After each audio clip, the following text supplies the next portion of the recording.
good, everybody? Ace of all trades here with the game of Illuminaughty, and we are back for yet another Triple Threat Sports podcast. Appreciate you guys for coming through. You guys already know we're going to be talking about a whole bunch of sports news today, predominantly about Super Bowl. But before we get into that, got to introduce OG of the Triple Threat Sports podcast. Say what up to the leader of the flock. What up, y'all? True. And y'all already know him, UTXJGTheDon. Say what's good, JG. Hello. Okay. Well, we gonna get straight into it, you guys. Super Bowl. Man. A little underwhelming halftime show. Yeah, it was cool. Peter was out after Big Boy and all that, but we're not here to talk about that. We here to talk about the actual game, y'all. 13-3, New England Patriots. Tom Brady, GOAT, apparently, got his 6th ring. 13-3. JG, you're the fan. You were in Atlanta. Tell us about the atmosphere watching the game and just your initial thoughts. I wasn't in Atlanta. I didn't watch the game. I don't even like football. Okay. Now let me be serious. The atmosphere was very, very heavily Patriots oriented, which I knew. There were some Rams fans, but they were very scattered, and I was one of the only ones walking around, and everybody who saw me around the vicinity, they were like, hey, go Rams. And I felt like it was mostly because they just wanted the Patriots to lose, because everybody hates the Patriots and everybody hates Brady, right? So like, I understand that, but it was just weird. It was extremely weird, just hearing random people just saying it to me. So the atmosphere was definitely very, very heavily on the Patriots side. So I was already an underdog, so I really wanted to rub it in everybody's face. But the Super Bowl, and I was watching, I went to like a little bar or something. They had like some specials or whatever, so it was like a little watch party.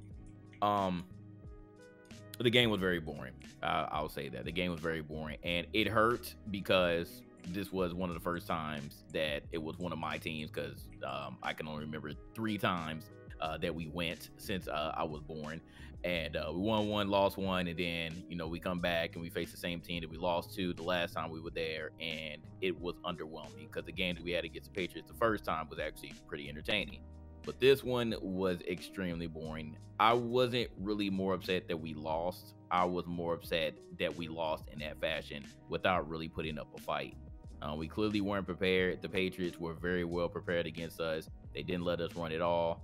I still believe that Todd Gurley was having issues throughout the whole thing. They did not stick to the run as they should have. I mean, you got CJ and Todd Gurley there, so I don't understand why you wanted to put everything in the hands of Goff. Goff looked very, very rattled. He got hit so many times. For us getting the award for the best O-line and then having the best the defensive player of the year again, it was just very, very sickening. Now, the defense, I would say that the defense did all right. I mean, you hold the Patriots at 13 points. I thought that was pretty much okay. But if the offense can't get moving, then, I mean, what else can you do? Brandon Cooks seemed to be the only one on the offensive side of the ball that came to play. He ended up getting over 100 yards. Goff didn't do terrible, but he could have did way better. But again, with our core, everything starts with the run, and if you cannot get the run established, I don't think that Goff is going to be able to take us anywhere, and that's exactly what happened. I will say one thing, though, on the Patriots side, I really don't think that anybody did much besides Edelman, of course. Like, Edelman was the only consistent person. We couldn't do anything against him. They literally dissected our defense, and Edelman was just getting chunk yardage every single time. Michelle and Burkhead ended up getting going towards the end.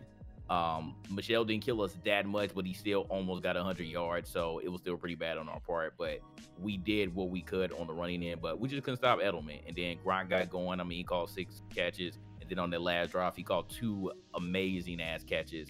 And, I mean, what can I say, man? Like, it was just a very, very slow game, very, very heavily on the defensive side, and I'm not a fan of defensive games. I know some people are who very heavily like defense, but I think for the Super Bowl atmosphere, nobody really likes a defensive game. Everybody wants to see some offense. And for us, averaging 33 points a game, to get beat in that fashion, it really sucked. And that was just a testament to how good the Patriots were. They came to play. They knew us better than we knew them, and they held us to 3 freaking points. It could have been 6, but Zerline missed the other one. It could have been 10 possibly, but Brandon Cooks missed a crucial catch, and Goff didn't hit him again on another one when that was actually pass interference. Yeah, it was. It was. But you know what? I'm not even Karma. gonna say nothing. Yeah, because that's all it was. Nobody thought that we should have been there in the first place. And even the next day, Saints fans were still upset. Michael Thomas was over here going off on Twitter and all of that. And I'm like, dog, like, okay, the Rams, like, I'm the one who lost, right? Like, we are the ones, Rams Nation, we are the ones who lost. So why are Saints fans still upset? And people again talking about what else, and well, if the Saints were there, they would have had a better showing. Everybody wants to see Brady versus Breeze, but we don't know that. We're still contemplating. We're still speculating. What if? I mean, they could have got beat the same way. Apparently, just Brady in the Super Bowl, he can't lose to anybody but NFC East teams. He lost to the Nah, let's be real. Eli Manning, the Eli Manning. Well, no, he lost to Nick Foles too. Yeah, so you can't say he lost to the Eagles last year. You can't just say that. It's NFC East teams. That's what it is. So. I mean, it was just terrible, but Edelman deserved to win the Super Bowl MVP, rightfully so. Brady actually did not do good at all. Like he did a typical Brady game. He did not get any touchdowns, threw a pick, but I mean, you can't stop him. If you can't get to him, then you know it is what it is. You're gonna be able to do whatever the hell he wants to do. We only got to him really one good time, and that was for that strip fumble that we didn't recover. They recovered it, so it is what it is, man. It was just a terrible game, and I hope they Gurley can get 100% because I still truly believe that he, and I think that was a huge factor as to why we lost the game, because we could not establish a run game. So it is what it is on that. Right. Yep. I'm ready for baseball season. How about y'all? That was a great analysis, JG. And man, I'm gonna just be real with you before we get over to Flock. Just watching that game, I gotta say, the Los Angeles fan base for the Rams, St. Louis Rams fans that watching rooting for the Rams, and you, JG, y'all didn't deserve that. That wasn't right. That wasn't fair. Goff literally looked like a deer in headlights. He didn't come to play. He didn't know what was going on. I understand. Hold on, let me stop you there. Don't say that we didn't deserve it. We deserved it.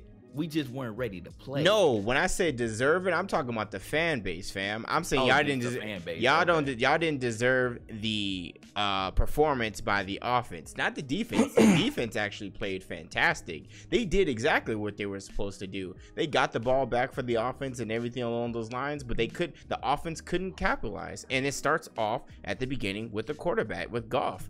Goff played terribly. It was really, as an offensive player myself, just watching it was actually very, very cringy to watch.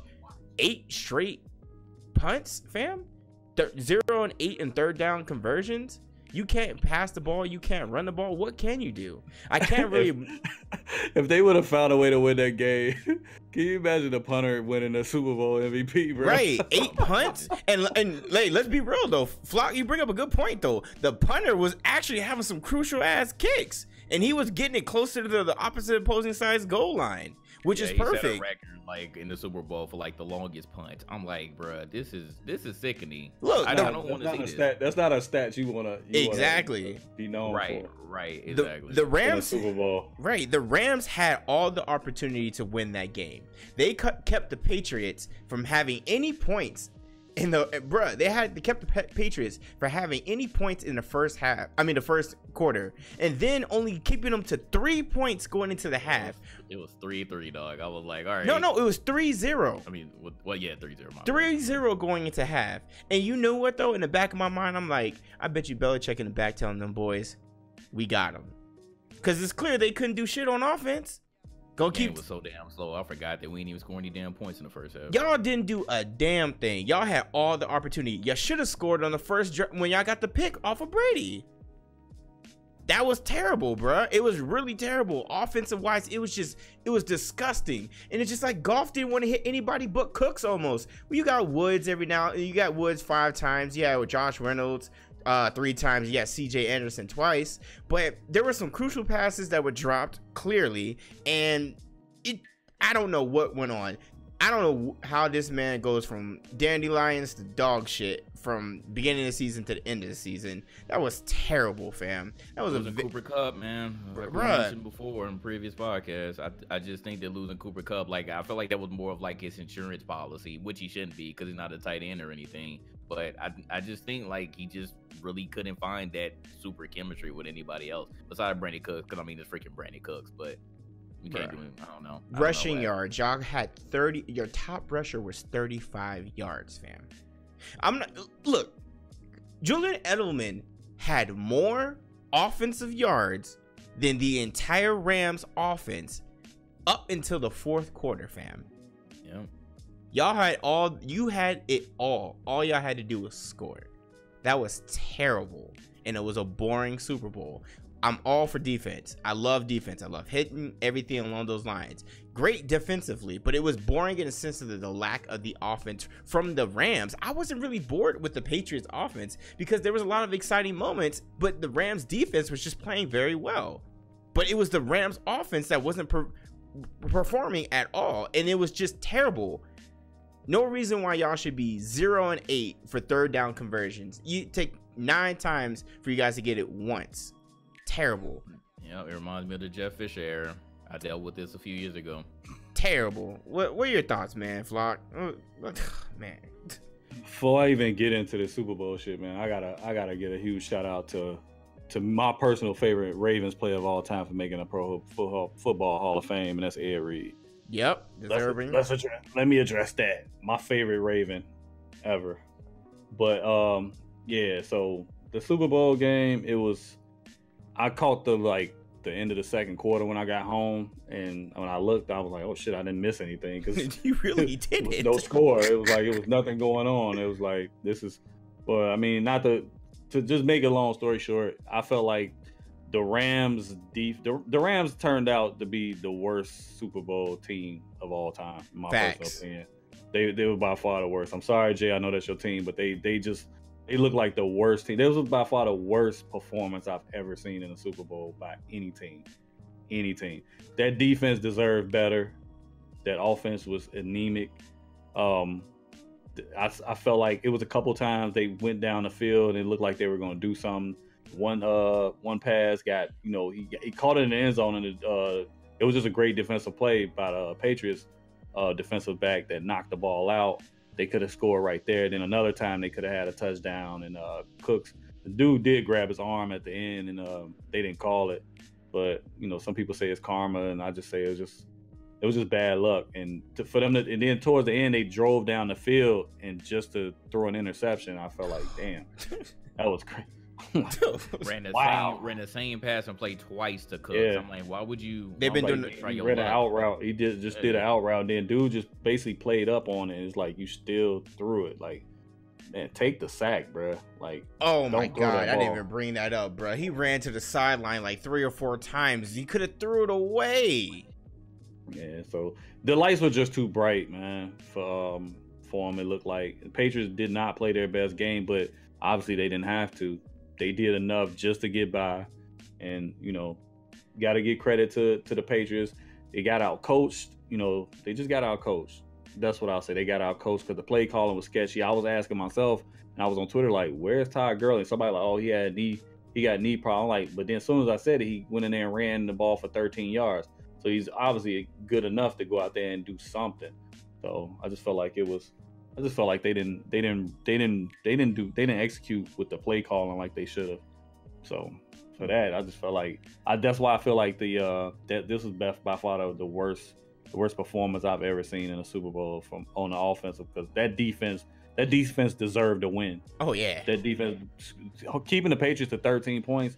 You deserved. You would have told me, man, Patriots only scored 13. I was like, well, damn, how much did they win by? No, they lost, and they only scored 3 points. I'm like, come on, son. And they got lucky too. I was baffled by that performance, man. It was a lot of questionable play calling, but like I said, it is what it is, bro. Like, they just gotta go back to the drawing board next time. Man, yeah. McVay has a lot to learn. I still have full faith in my coach, but I just think that he got a little bit too pass happy towards the second half of the season. He got way too pass happy. He believed in golf a little bit too much, more than he should have, and he should have really kept the faith in Todd Gurley. But I believe he got scared. With what got you there? Yeah, he got broke. Scared don't fix it. Yeah, because again, like I said, I just think that Todd Gurley just wasn't 100%, and they probably had some talks in the background. He like, yo, like, you ready to go? And he probably like, yeah, because it's a Super Bowl. But he like, are you really ready to go? Because I'm over here getting criticized right now because I've been playing C.J. Anderson more than you. And he probably like, yeah, I'm ready. And then, he like, my knee ain't feeling so good right now. My leg ain't feeling so good. He's like, all right, well, get on that bike and work it out. Because they said they saw him on the bike a lot, even in the Super Bowl. But then again, like 2 games ago, I mean, you have a freaking amazing performance, you and CJ running over 100 yards on the ground. So, like I say, it was just very confusing to me what happened there. I don't know. Some lights were too bright, man. Deer in headlights, bro. That's exactly what that was. Like, can we talk about the first part when Goff was running? I never understood. I don't need to be a quarterback to know that when you're running towards the sideline, it's clear you ain't outrunning the defensive end or the cornerback. Why are you still running it? Throw the ball away. There's nobody down the field, but you want to take a -2 yards. Made no sense at all. That man was playing like he was in Pop Warner. It was his first time putting on shoulder pads and a helmet and said, go out there and go hit somebody. He was scared, bruh. He played scared. And let's not forget to mention the fact that it was 3-3 going into the 4th quarter of the Super Bowl. 3-3, fam. The Rams defense deserved much better than that. They played their asses off, bruh. And I will commend both the Rams defense, and I even will commend the Patriots defense, even though the Rams beat the Rams offense beat their offense. It wasn't really the defensive front on the Patriots side, but all I'm gonna say is the defense put Tom Brady on his ass when they needed to. Ndamukong Suh had some great rushing plays, but I'm gonna be real with you. The one highlight I will say about the defensive end for the New England Patriots, Hightower is a beast, fam. He was in Goff's face all the time, and I really think that man scared Goff. Real talk. Because Hightower came in and popped him a few good times, and it looked like he had a cut on his hand. But even then, you better rub some asphalt in there and the dirt in there and keep on playing, bro. This is the Super Bowl. That is terrible. But enough about that. I'm not trying to beat it down anymore. And I'm, JG's here. He's weak on his heart, so we can just move on. But speaking of something positive, what you guys think of the halftime show? We will mention that since it is Super Bowl related. You guys care about it? Big Boy, PETA, what you think? Maroon 5? No. ATL, ho. ATL. True. Adam Levine is currently getting ridiculed because he showed his nipples. Oh, bro, I saw that shit. I was like, are y'all serious? Are y'all serious? This is what we doing now? And then they came after Janet. Yeah, I know. That's exactly what they talking about, bro. They brought that up. They were like, so Adam Levine could do it, but Janet can't. Halftime show ain't been the same since Janet and Justin Timberlake. Yep, that's true. I actually thought the halftime performance was good. I did not like how the SpongeBob preview ended up getting messed up. Damn, Travis Scott. They should have let it rock. Like, I don't understand why would you even like do that preview, that teaser, and then play your song. Like, I'm not mad at it, but you should have let that rock some more. Like, I thought it would have been cool. Shout out to Big Boy for coming out. I don't care what people are saying about that. Now, that's the thing that I don't tolerate. Yeah. Like, literally the whole thing, and me and Flock talked about it on previous podcasts. We were like, we wanted somebody from ATL to actually perform. You get Big Boy, and y'all are still mad and calling him a coon and a sellout. What are you talking about? Big Boy, Sleepy Brown, y'all stupid. This is exactly what you all wanted. Why are you upset at that? I really don't get that one. Now, that's the thing that I'm confused about. Forget the Adam Levine nipple shit. Like, y'all tripping about Big Boy. Like, y'all need to calm the fuck down. Right, you too, PETA.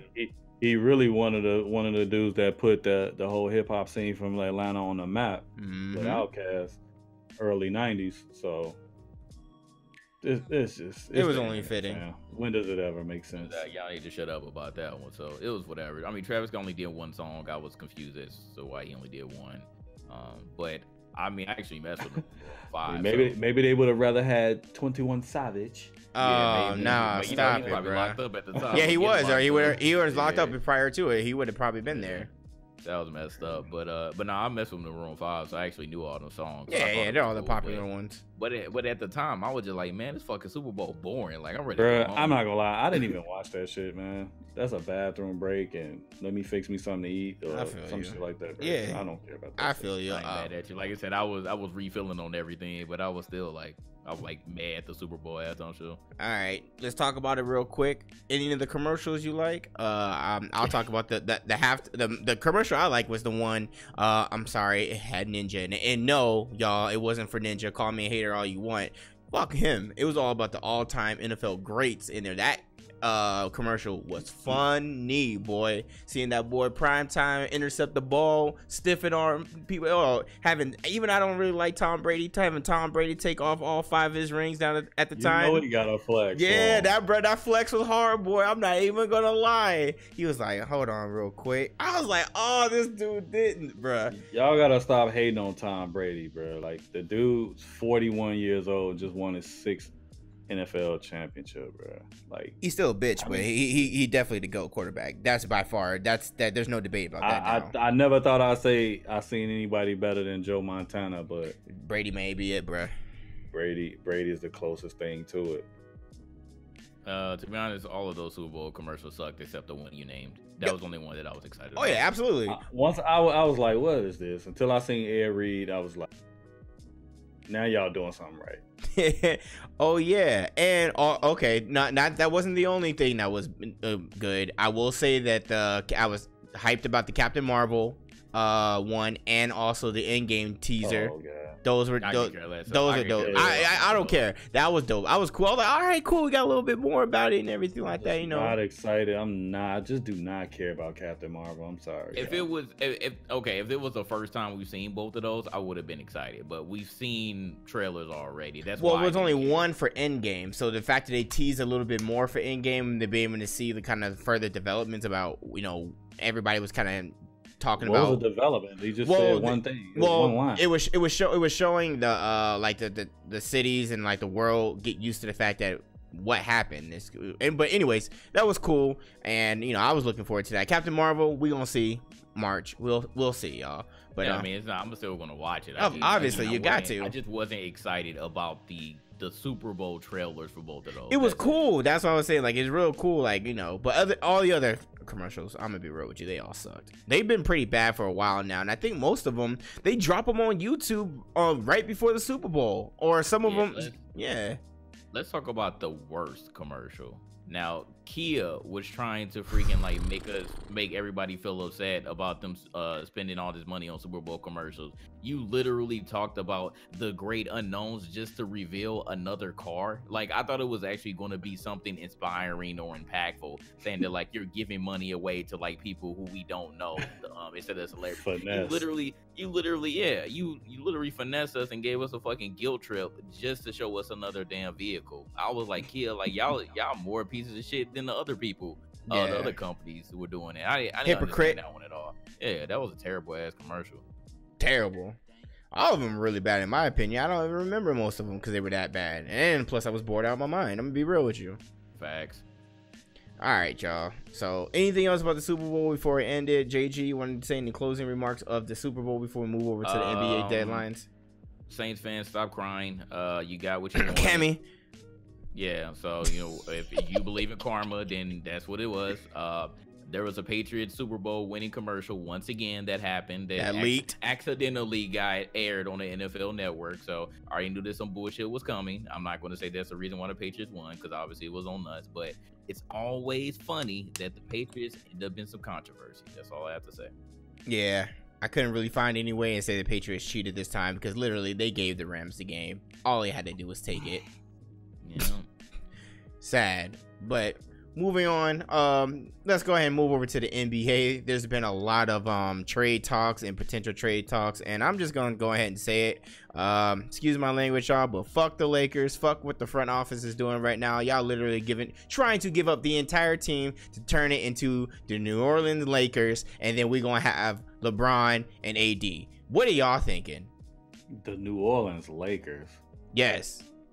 How would it be the New Orleans Lakers? Now, we've used the Timberwolves. That's because it's like 3 or 4 players from the Bulls. That's what the Timberwolves. How would it be the New Orleans Lakers? Did you see? It's just one player. No.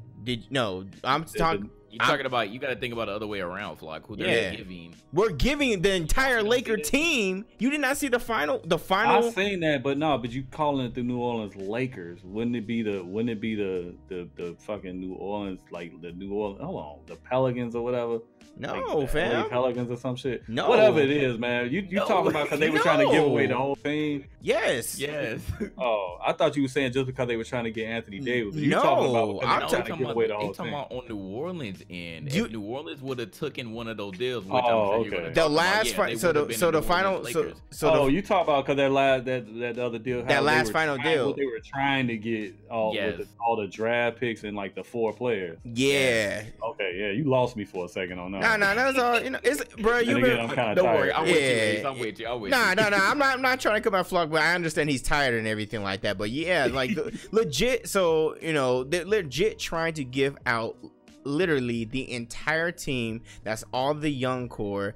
And Lance Stevenson, like, what are the Lakers doing, Tell them fam? one of the final deals. You got it on you. I got it up. Hold up, real quick, cause I'm about to have tell everybody. I'm about to have a heart attack, bro. Let me make sure I have this up because I'm sitting here thinking, and if y'all go on Twitter, y'all see I got the Jordan meme with the Lakers sweater. Oh, you look. What is it like ball? Because the first deal was like a low ball deal. Yeah. It was like Kuzma, like Ball. Beasley. No, it was like Beasley and Rondo and something like that. And then they turned around and then it was supposed to be like Lonzo Ball, Brandon Ingram, Lance Stevenson, Kyle Kuzma, and like a couple picks or something like that. Yeah, it was. Is that like the most recent deal? No, I'll tell you right now. Hold on.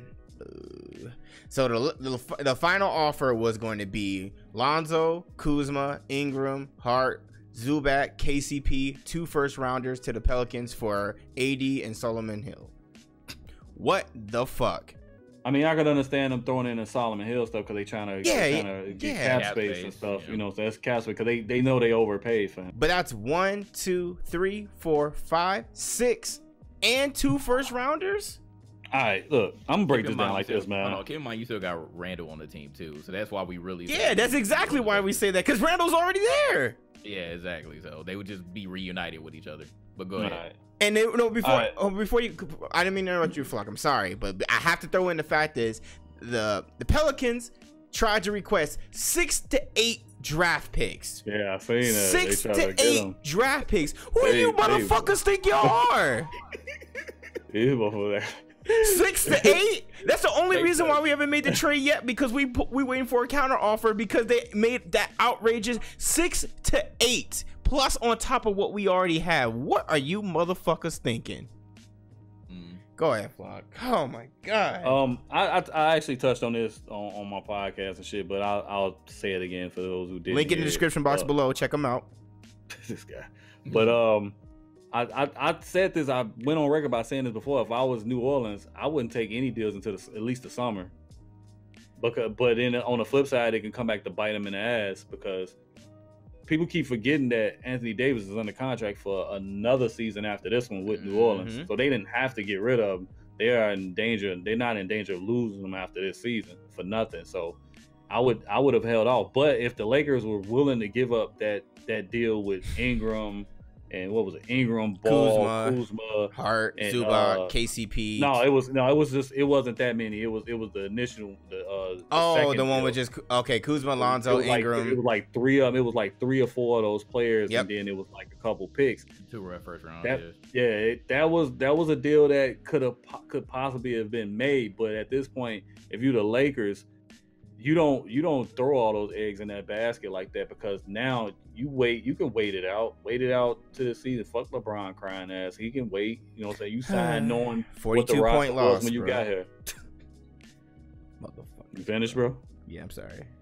He just keep going at it. Go ahead. You finished? Yeah, I'm finished. All right. Like I was saying, if you're the Lakers, you wait. You know what I'm saying? You wait and make them play your game, because they know after this season, you can kind of say, all right, now y'all got in danger of losing them after this season. So now you're gonna take this deal or see who can give you something better.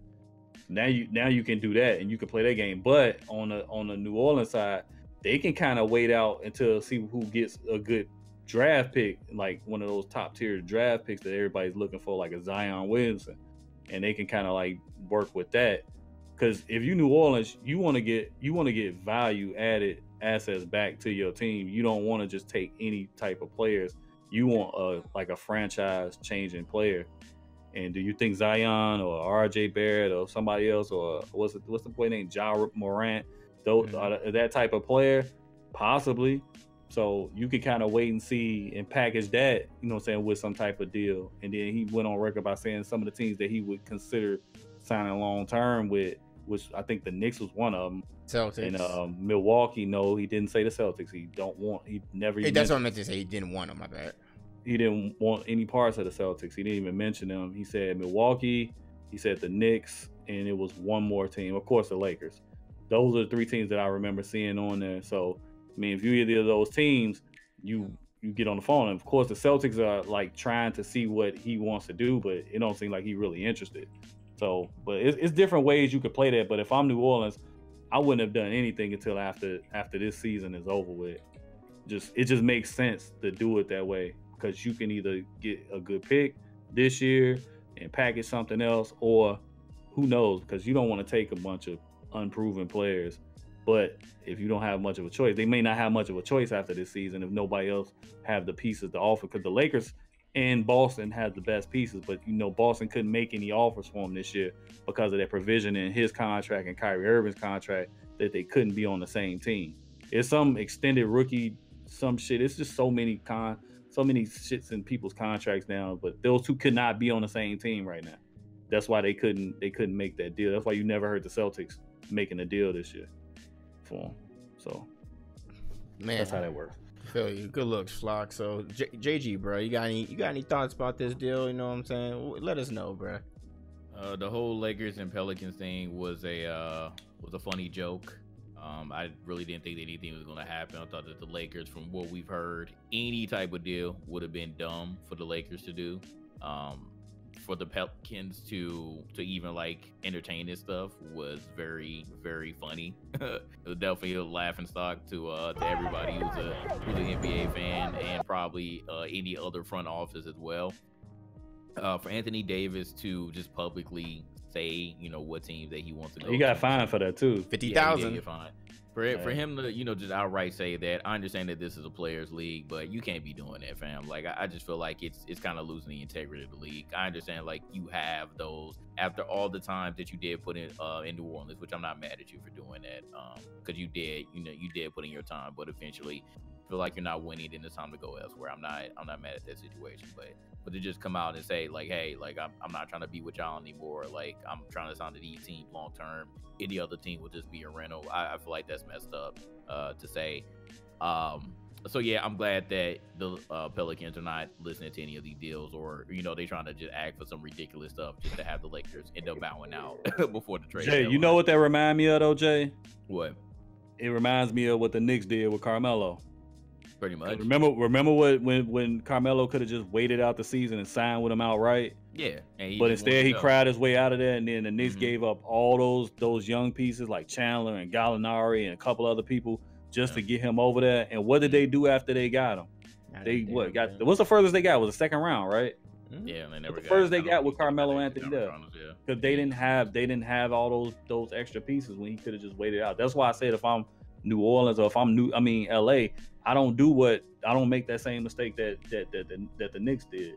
Yeah, that's exactly what Siggy was saying, because he followed them. He was like, the Lakers should not do that. If they are, it's going to be a Knicks situation again. Mm-hmm. So Lord have mercy.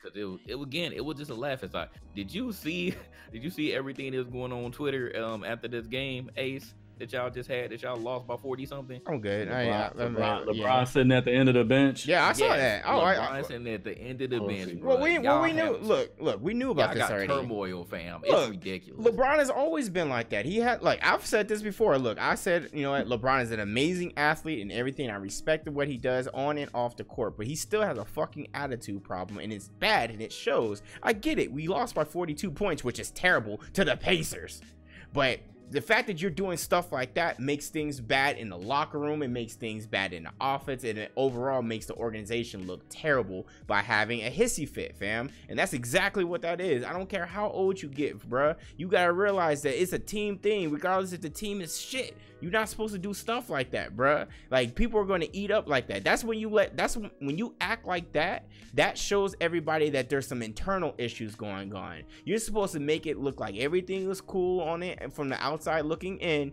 Then when y'all get internal, go deal all that shit. Go off on Luke Walton like it was reported y'all did the other few days ago and everything like that, and it got leaked that happened. Go do all that internally. Don't do that and show issues out there to the public when they can see that. Because when they see that and teams see that, they're gonna jump on it and pounce on it and take advantage of it.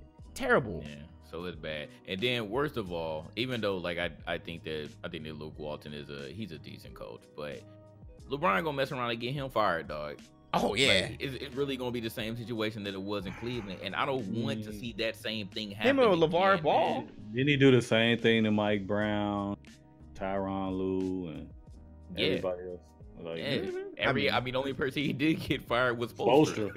That's because Pat Riley wasn't having it. Yeah, Spoelstra been a Pat Riley's like guy. Yeah. Pat Riley ain't letting that go down. Pat Riley be sitting up there in the rafters looking like, you better make this happen. Like I ain't taking your shit, LeBron. But man, I don't know, man. For this dude to be the best player on the planet right now in basketball, it's just a lot of other issues. No. What you say, GOAT? That was sarcastic, Flock. All right. And why would I pick him over Kobe anyway, nigga? He did say that, but anyway, you yelled out GOAT. I'm like, okay. I saw that. I saw a little tweak in your eye where you said, "Ooh, what?" Yeah, but it's a lot of things going on that I just don't understand. I hope that y'all can eventually get it together. But like we were saying, even before the whole trade rumor started, y'all should not be trying to give up the whole house for any of these players. Just get them outright, like y'all did with LeBron. If y'all want to do that, right? Stop renting these players. Even if Anthony Davis did say that he wanted to stay there after 2020. Yeah, I know, but trade a couple pieces if you gotta make a trade for them. Don't give up the whole team. Bro, the whole team. Why would the Pelicans want the Lakers? And then another thing I want to mention, just as bad. And then another thing I want to mention, Greg Popovich's Patty and Danny Ainge are he ain't shit, bro. They're equally as petty. For telling the Pelican GM that they shouldn't make any deals with the Lakers, yo. That's Pop out of line. Pop don't care. He about to leave anyway. He out. He don't care. Dale Dem's like, yo. Hit him on the phone. That's crazy. And I mean, I understand. Well, I understand at least Pop's position, because I mean, damn, like you're not trying to deal with that on the Lakers. Y'all in the same conference there, but Pop's ain't shit on, for man. Danny Ainge got something to say too. All of that. I just found that was hilarious, because I mean, at the end of the day, Anthony Davis' dad doesn't want him to play for Boston because of how they treated Isaiah Thomas. So I think that's pretty much dead. But technically, Boston still does have a chance. So for him to be petty and be like, nah, don't do no deals with the Lakers, I found that extremely petty. Yeah, well, shout out to Pop, but he petty as fuck for that, bro. Come on, Pops. You fired the coach and then took over. Come on, bro. Let us rock. Like, why you gotta... People keep forgetting that the NBA is a business, bro. Oh, yeah, absolutely.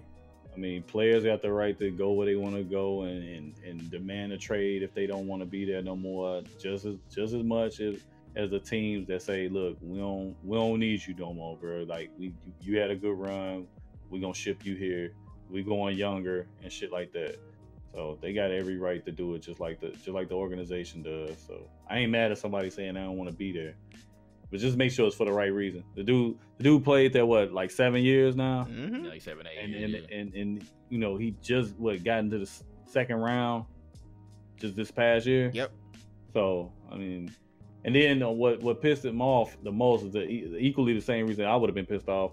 You didn't re-sign Boogie because he was injured, and I can kind of understand the organization standpoint on that one. But Rondo was the motor behind that team. They didn't even re-sign Rondo, so you basically saying no, you just gonna be here. We gonna give you Solomon Hill, and you still got I love Drew Holiday. He's a dog on defense and stuff like that. But come on, you're not gonna win with just Drew Holiday.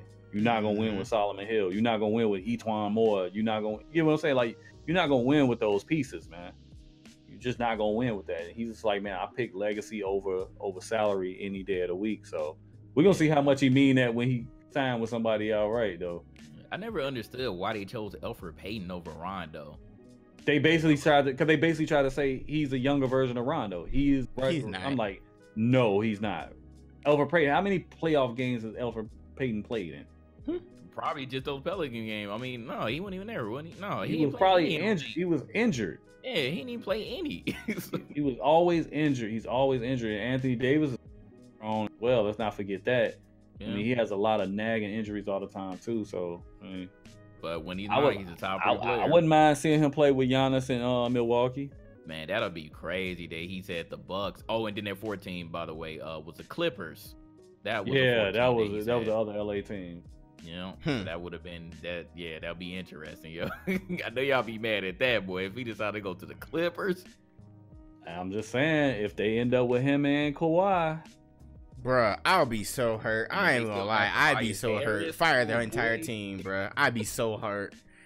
Oh man, we done with them. Right, we got another trade. We gotta talk about it. The Knicks. Speaking of the Knicks, bruh, the Porzingis era is over. He out of there to the Dallas Mavericks, bruh. First of all, NBA Twitter went off, bruh. It was developed so quick after the meeting that Porzingis had with the New York front office and everything. They were like, well, he's requesting. It seemed like he's getting a feel for he wants to request a trade. Bam, trade. Whoa. Then it actually happened. Everybody was like, whoa, what is going on here? So 15 minutes, fam. 15 minutes after that. They were all right, cool. All right, yo, he out. He don't want to be here no more. He out. He's not New York anymore. Get him out of here. Where we gotta take him? Oh, Dallas? Okay, let's do it. We gonna do it? All right, bet. So New York brings back Dennis Smith Jr. and they clear out a bunch of salary cap space, and then they're receiving the expiring contracts of DeAndre Jordan and Wesley Matthews, and they're sending Tim Hardaway Jr. and Courtney Lee as part of the deal with Porzingis to Dallas Mavericks. Trey Burke went over there too. And Trey Burke. Man, what are your thoughts about this, Flock? What's going on with this deal? Who won this? I think it's great if they get those picks from Dallas like they talked about. I don't know if it was ever finalized with the picks. I didn't see it because I've been work, so I couldn't really tell. I know they were supposed to have been getting some picks for compensation as well. But I mean, if it works the way New York wants it to work, then of course they win, because they getting rid of a 7'3" injury prone player that's injured now. He's not going to play a game this season, who's had chronic elbow, back, knee problems. You know what I mean? We all know that people that tall typically have knee problems or foot problems and stuff like that all the time. Take like Yao Ming and guys like that. They've always experienced those type of problems in their lower extremities. So, so I think that works for them. I mean, you get expiring contracts, so they're set to be at about, I want to say, a little over $70 million under the cap after this season. That's room for 2 max players. And who like the marquee players is in free agency coming this year, I believe, is Kevin Durant, Boogie Cousins, Kyrie Irving, Klay Thompson, guys like that. So if they can get 1 or 2 of them, but they went through this in 2010 and they struck out, and they got they had to settle for Amari Stoudemire. So not saying that he was a bad player, but I mean, he was just coming off injuries too. So and he was declining at the time. Yep. Yeah, he was on the decline at that time, which was crazy because he was only like 7 years into the league. So, but yeah, so if it works out that way like they hope, I mean, they ended up with Dennis Smith Jr., who they should have drafted anyway last year. But if it works out for them in that way, that they can, if they pull off a Kevin Durant and can get somebody else, or Kawhi Leonard's a free agent after this year too. I forgot about him. So if they can pull off a big name free agent or 2, then they're good, and then the gamble work. But if not, they don't get shit out of it. Then they just doing what the Knicks usually do, and that's falling flat on their face. So that's just a gamble that they gotta take, man. I like what Dallas is trying to do though. Dallas is trying to win right now. Yep. And that boy Luka is a problem, bro. So he stays healthy and getting like better shape. He don't look like he's in shape, but he's like a Larry Bird. Like, he don't look like shit, but he'll kill you. That's the worst type, bruh. That's the worst. He looked like the regular dude that's at the YMCA that you take for granted. He goes out there and gives you 20. Silent killers. Yeah, bro, that's the worst. No athleticism whatsoever, but he hits you with. You see him do the James Harden double step back travel, bro. That boy's a problem, man. Travel, but Yeah, they don't call shit in this league no more, so it's whatever. Hey, just like the NFL, But if the Knicks pull that off, though, that's great for them. And then you got to realize they still gonna suck this year, so they can end up with a really good draft pick. Zion? They think they're going for him? I hope I the mean, Bulls if you get the him. first pick, you gotta. No. Bruh, if Chicago get him, that'd be dangerous, bruh. I need the I Bulls really to get don't one know of what these it would picks. be. But What do you think, JJ? What do you think of the Knicks, bruh? I'm gonna speak on Siggy's behalf right now. Because Siggy's a huge Knicks fan. Yeah. Siggy was very, very excited about this trade. He was more excited about the 2 first-round draft picks, which I believe they did get. He didn't like Tim Hardaway, so I know that he was happy to see him going. And he also felt like they should have drafted Dennis Smith Jr., so he's glad that they got him. Now, he was saying that the Knicks were going to just go ahead and let Jordan and Matthews walk. But guess what? They played tonight. So I don't know if they're just, trying them out or whatever. They let DeAndre Jordan play 2 nights, as a matter of fact. And they still ain't playing Enes Kanter. Bro, oh my God. I'm so fucking upset. Like, I actually like Kanter. Kanter, like, he stepped in a big way for the Knicks when Porzingis was hurt. And I'm like, why would you just not play him like that? Like, I don't they care tanking. what's going on. It's ridiculous, bro. Like, it's terrible. So I think I was more upset that they made this blockbuster trade without Kanter even being mentioned in the situation, right? Like, what are you going to do with him? Let that man walk. And if you make him stay and don't pull the trigger by tomorrow, fam, I'm gonna be highly upset because that's just fucking dumb. Like, don't do that. You're gonna fucking play Jordan, but you still don't let Kanter play. Like, I don't even understand what they're doing right now. I don't understand that situation. But as far as the long game with those picks being included, I think that the Knicks are going to win. But like Flock said, they could just bust out because it is the Knicks. Like, do the Knicks ever really make great decisions?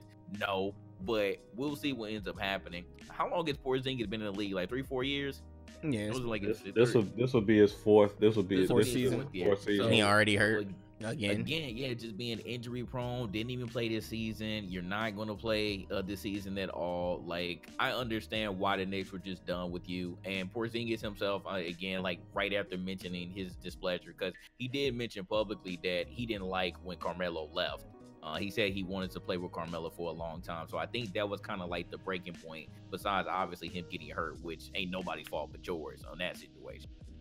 But I mean, David Fizdale, I like Fizdale as a person, but if they're making you tank like this, I don't like the way that you're tanking. I don't even like the way that you're tanking, bro. Like, I know that, Adam Silver is trying to not have teams tank or whatever, but like, they're still doing it, fam. And they're doing it in like even whacker ways than just simply resting players. They're doing it in terrible ways. So all the best players playing on the same 3-4 teams is gonna be a lot of whack ass teams though. Yeah, there's really no way around that.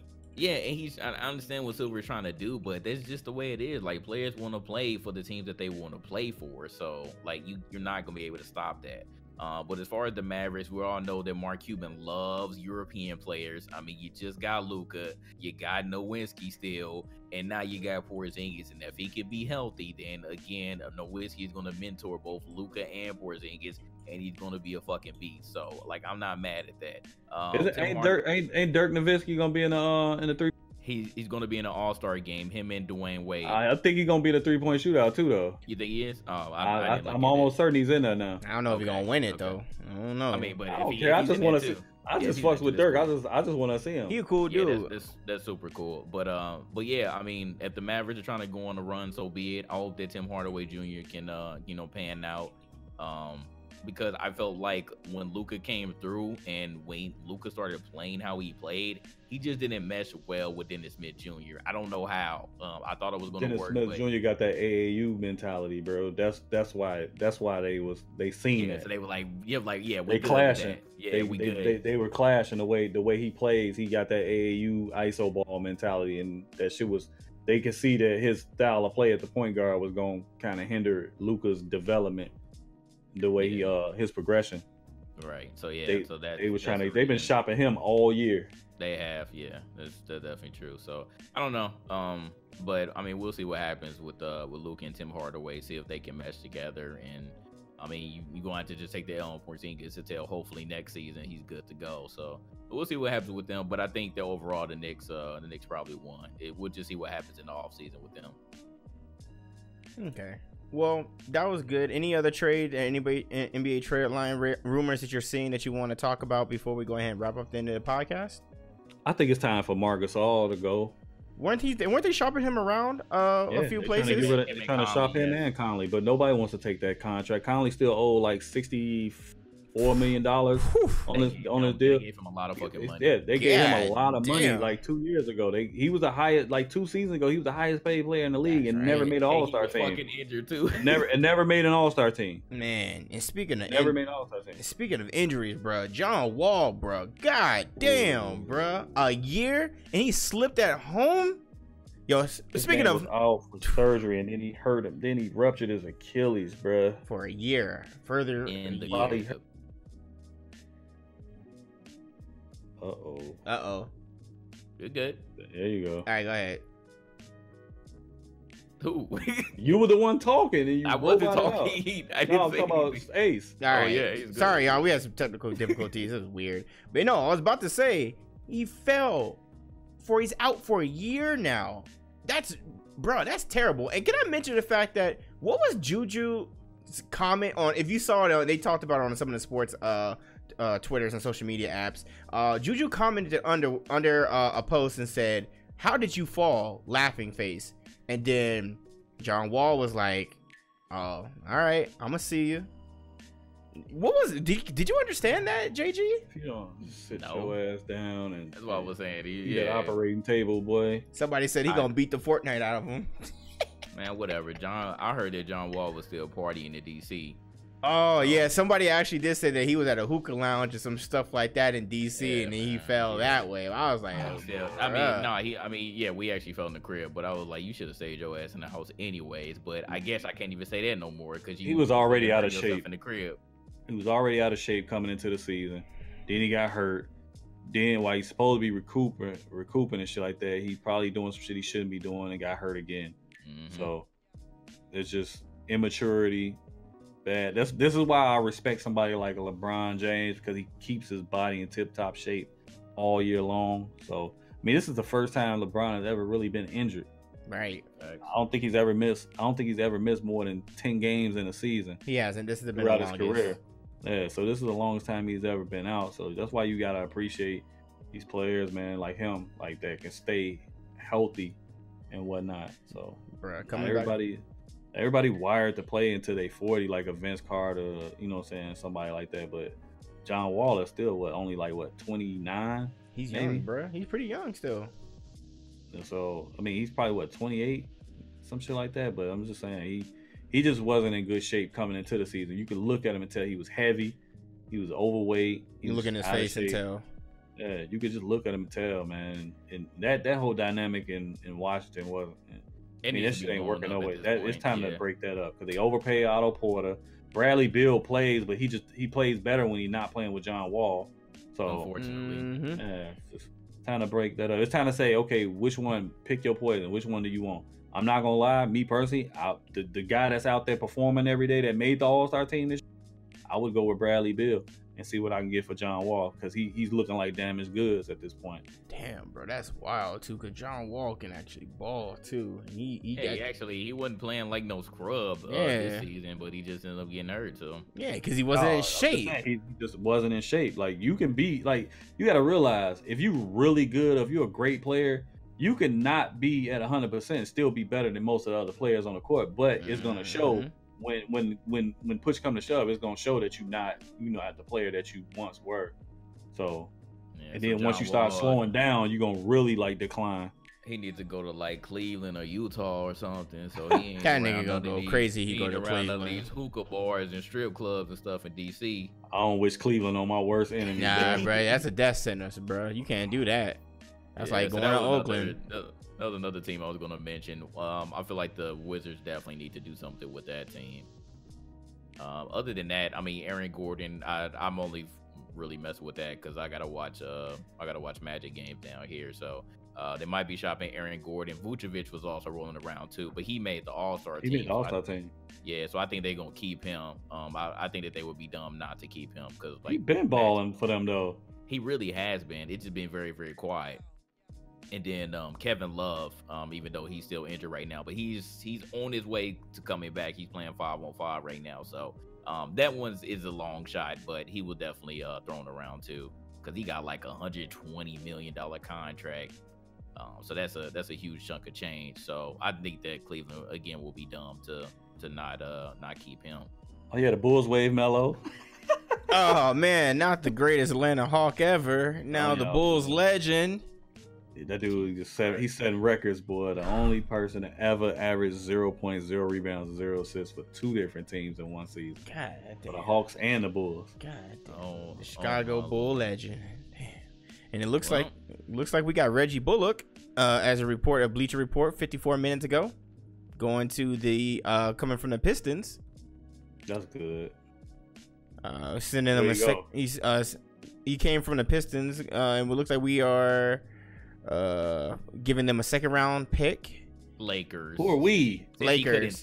What you dude? You I said Lakers. Lakers reporter. I said Lakers. I thought I said Lakers low. My bad. Yeah, to the Lakers. Reggie Bullock is going to the Lakers. So yeah. So that's good for Reggie Bullock because he wasn't really getting the time he really should be getting over there in Detroit. Yeah, that might be, you know, leaning towards whatever's gonna happen with the Pelicans if we picking him up. So, bro, that deal is dead, fam. Let that go.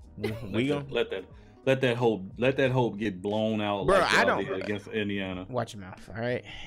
Anyways, let's go ahead and wrap this up. Unless y'all got something else y'all would like to discuss and talk about. Ed Reed, Hall of Fame, my boy. No, he deserves it. Definitely deserves it. He played hard. He deserves it. Absolutely. It'd be good to have another Raven great into the Hall of Fame, man. He definitely deserves it by far. Absolutely. That man played hard and balled the fuck out all the time, bro. And I think he was respected by everybody in the league on and off the field. So shout out to Ed Reed, bro. So if that's the case, let's go ahead and wrap it up. Appreciate everybody for coming through. As always, you already know what to do. Hit that like button, hit the notification button so you guys will be notified anytime we drop any more videos. If you guys would like to continue to support the game Illuminaughty as a whole, be sure to check out our Patreon. That is patreon.com/GI updates. Have a whole bunch of awesome tiers. Links will be down in the description box below. Check out the Unfiltered Facts podcast by Flock as well too. That will be linked down below. Appreciate you guys for coming through. This is Ace of All Trades, UTXJGTheDon, and Leader of the Flock with the game Illuminaughty, and we out of here. Peace.